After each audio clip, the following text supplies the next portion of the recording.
حالا میخوام جوابتو بدم. بهار شوهر داشته اومده تو برنامه، درسته؟ خب ما حالا برمیگردیم به جواب، میگیم حالا درست نیست از نظر ما ایرانی‌ها. حالا شما که اونجا زندگی میکنین، یک شوهرش خارجیه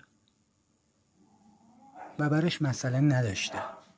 چه میگم؟ براش مسئله اصلا نبوده، یعنی که خانومش بره تو برنامه، چون از خانومش مطمئن بوده که بره سالم در میاد. و بعضی مردا دستخوش دارن، چقدر بزنش اطمینان داشت که گفته برو من مطمئنم تو بری سالم برمیگردی.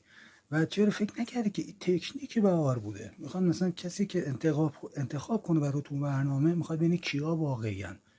که و جالب اینجا 2 نفر تونستن اخلاق و روح کثیف خیلیاتون رو به مردم ثابت کنن. 3 نفر.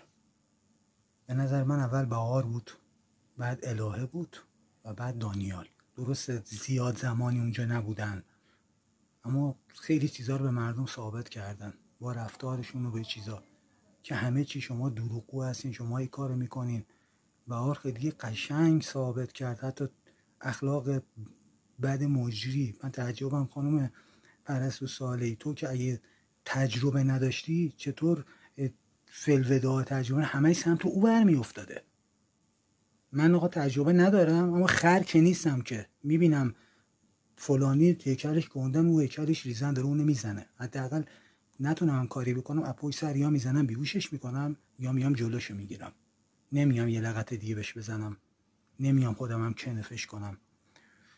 چطور مثلا ترانه مشکل داشت نیومدی مادران خواهرانه بگیریش تو بغل نصیحتش کنی، 4 تا هم بارش کردی.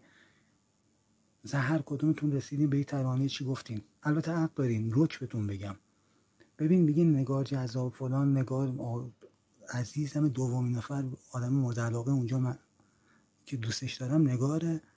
ترانه برمیگردیم. ترانه اگه اشتباهات نمی‌کرد اول برنامه از نظر مردم زیباترین دختر اونجا ترانه است. ترانه بود، نه تنها بهارم، حتی با اختلاف ترانه بود. از هر لحاظ سر بود ازتون، بدون آرایشش هم دیدیم. همونطور که خانم بهار و خانم نگار بدون آرایشش دیدیم چقدر زیبان. او گروهی که برای اتاق وحشت خوبن بدون آرایش. ترانه ریختین روش او کثافت شاهین که 100 بار این خانوم هیچ چیزشی میمالید به من فلان بیسان. هر کدومتون 100 بار تکرار کردین، 100 بار هر حرفی در اومدین زدین.